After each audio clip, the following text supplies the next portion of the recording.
Welcome to our journey into the Madison-Stahl experiment, a scientific landmark that unraveled the mysteries of DNA replication.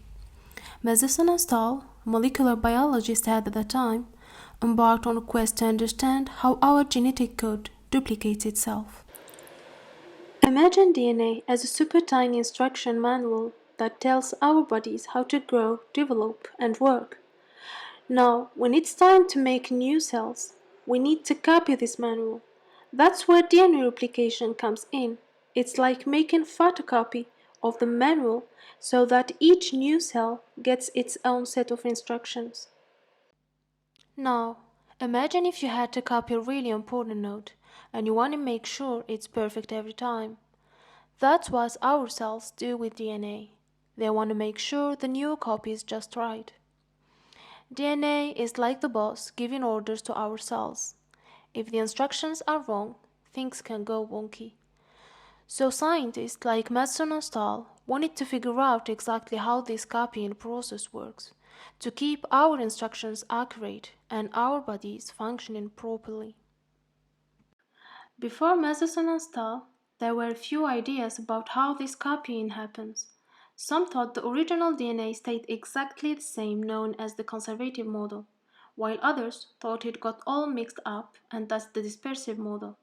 Madison-Stahl had a hunch that it's something in between, some old, some new, calling it the semi-conservative model.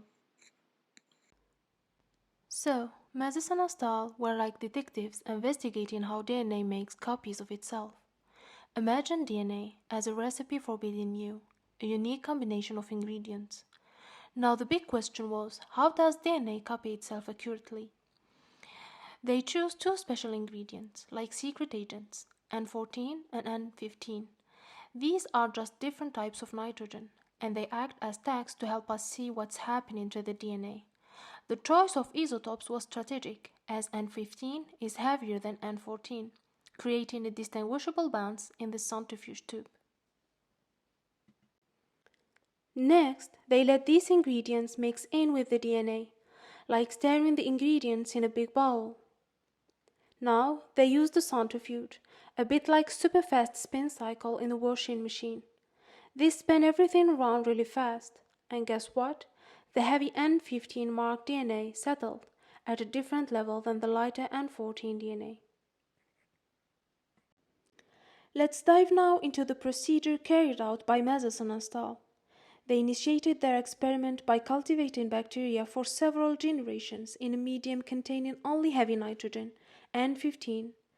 DNA isolated from these bacteria displayed single heavy band in the analytical centrifuge.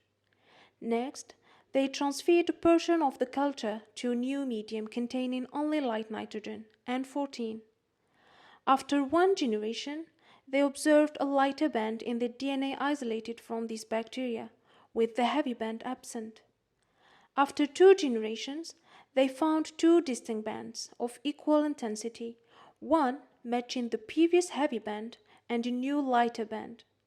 By the third generation, the lightest band became predominant, while the middle band faded. From these results, Madison-Stahl concluded that DNA replication followed semi-conservative model. So there you have it. Madison-Stahl, the DNA detectives, used special ingredients and spins to uncover the mystery of DNA copying itself. And this discovery changed how we see our own genetic stories. Science is like solving a big puzzle, and there are always more mysteries waiting to be unraveled. Thank you for joining me on this brief journey through the Madison-Stahl experiment. Stay curious, stay fascinated, and keep exploring the wonders of science. See you soon!